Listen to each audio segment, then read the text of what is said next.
YouTube channel.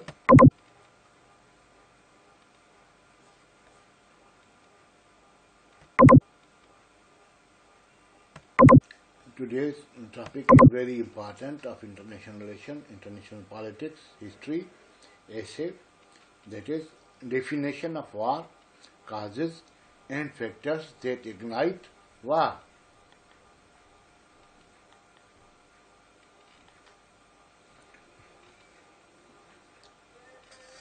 In the annals of human history, world and its inhabitants has witnessed innumerable wars in which millions people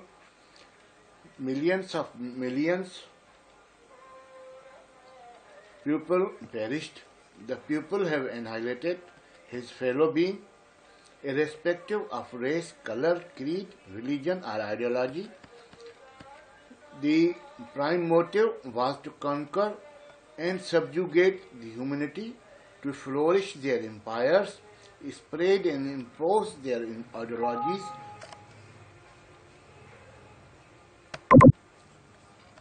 Ideologies are philosophies. Consequently, humans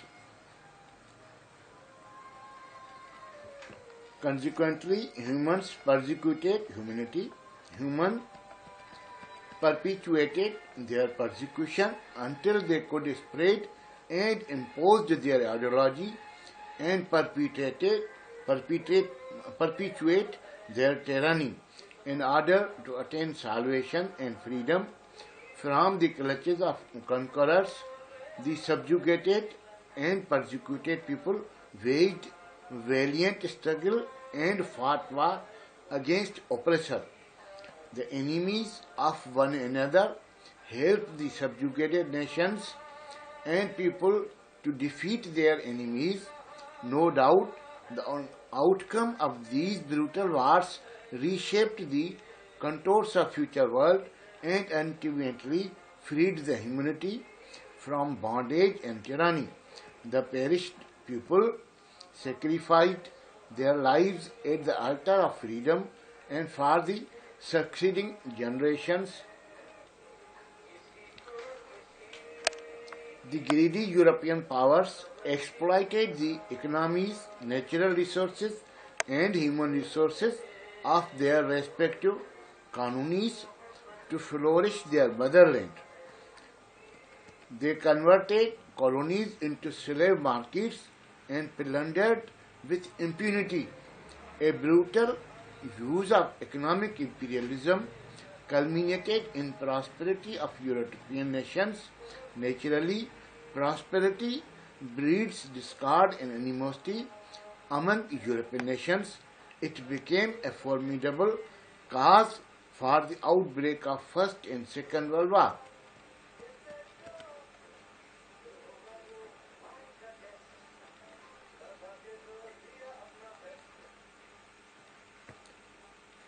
A war is the result of multiple factors.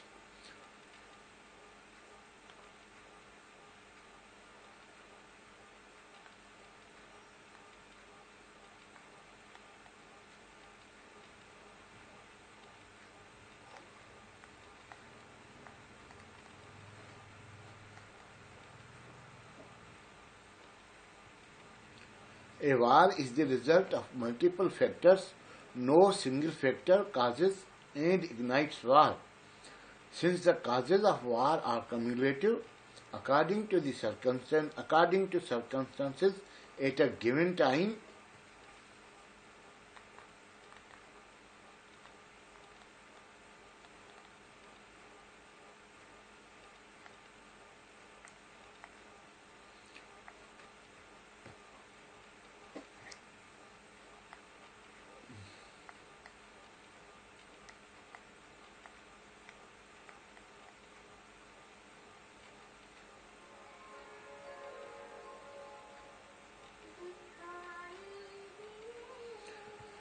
a war is the result of multiple factors. No single factor causes and ignites war or spark or start war. Since the causes of war are cumulative, according to circumstances at a given time, some particular cause become more important than other causes and ultimately become the immediate cause of war. War is the ultimate taste of power. War is the reflection of failure on the part of humanity.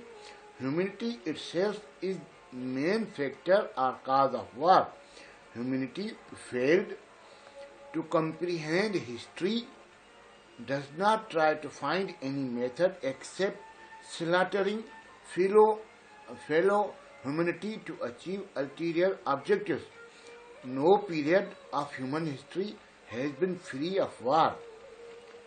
Now, definitions of war given by various writers. According to Hoffman Nickerson, war is the use of organized force between two human groups pursuing two contradictory politics, each group seeking to impose its policy on the other. According to Karl von Clausewitz, war is nothing but a continuation of political intercourse with an admixture of other means. According to Oppenheim, war is a contention between two or more states through their armed forces for the purpose of overpowering each other and imposing such conditions of peace as the victor pleases, as we have seen during the Treaty of Versailles. Palmer and Perkins consider it as the great curse of international society, the endemic disease of nation-state system.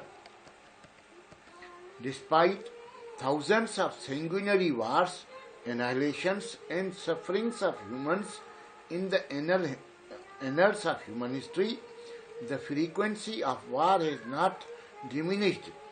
There has been an astonishing advancement in the field of war weaponry, from conventional to nuclear weapon, and recently lethal technological advancement. The states and nations are still engaged in the mad race for war or mutually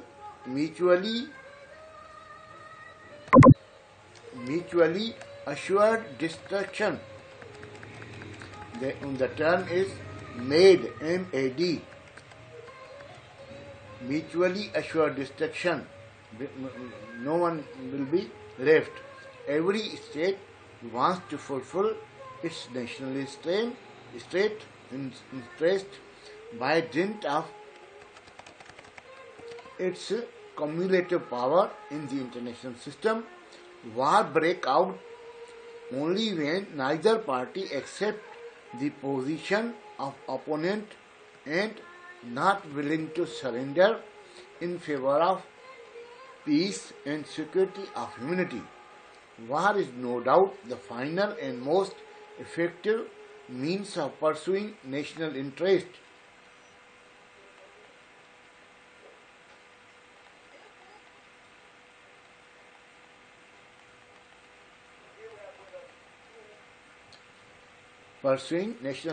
But it is not an end in itself.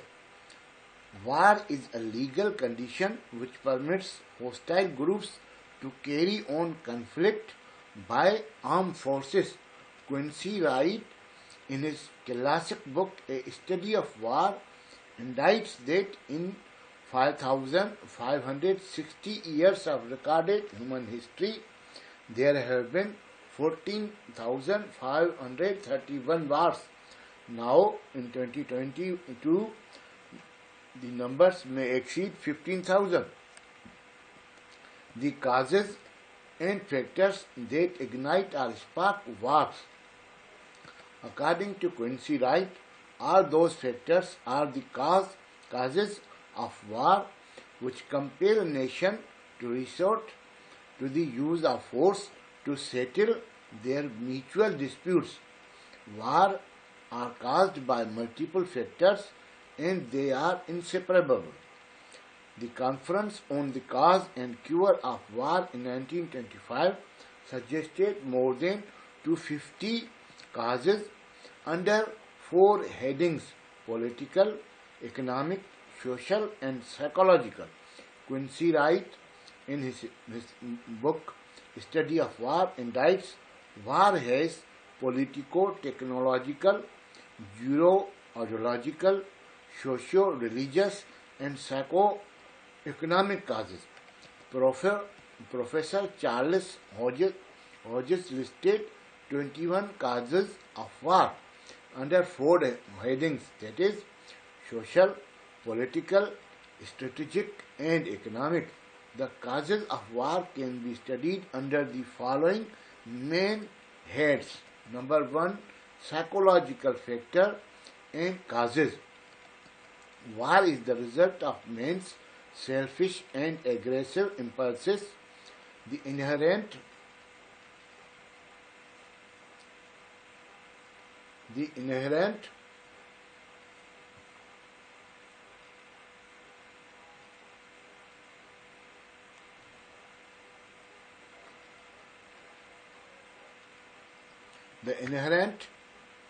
impulses of man imbibed in the structure of state to extend its political, ideological, and economic influence beyond their limits.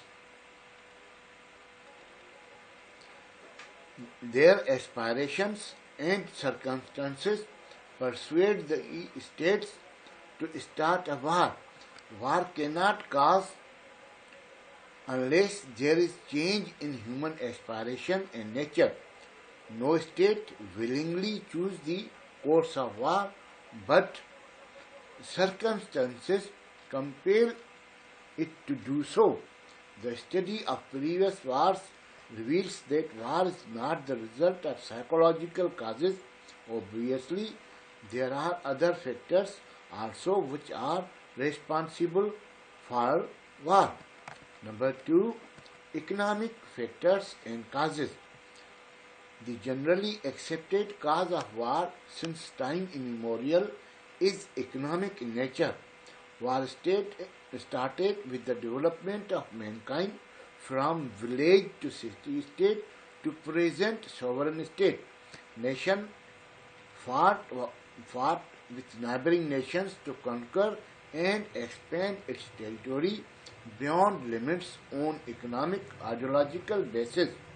The smaller nations, by conquering adjacent territories, became mighty empires in all continents of the world.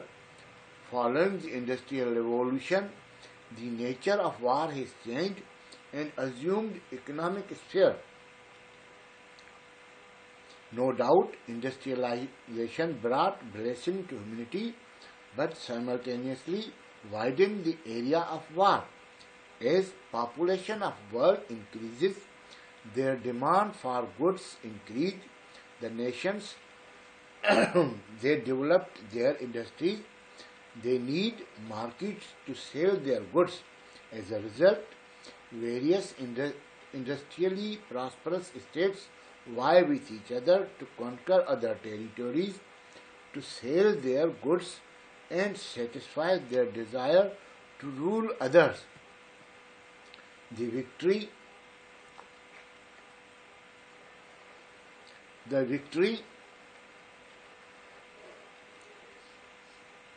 brings economic advantage to the victor and defeat brings economic loss to vanquished. Nations always depended upon their economic-driven policies for securing more and more territories in the entire world, resulting in the emergence of deep enmities, conflicts, and clash of strategic and economic interest in the world. The rest of the world became their ground for economic rivalries. Their rivalries and intrigues against each other proved destructive. The principle of survival of the fittest was regarded as supreme. There are several other factors which added fuel to the fire, which ignite the fire of wars. The prime cause in the study of war has been economic. Major empires established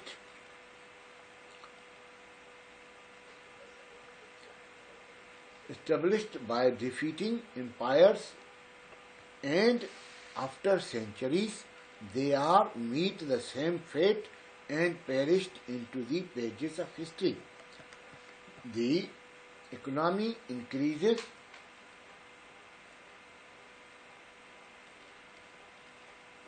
only of victors. The loser suffers. The loser suffers for centuries. Currently, the interaction of global politics reveals that every state is trying to increase its area of influence where it can invest and reap the economic prosperity. The policies of United States, China, Russia, European countries vindicate the fact that they are cooperating in economic fields with each other despite differences. Number 3. Ideological and cultural factors and causes. Samuel Huntington, in his book The Clash of Civilization and Remaking World Order, claims wars are by and large caused because of conflicting ideologies and cultures.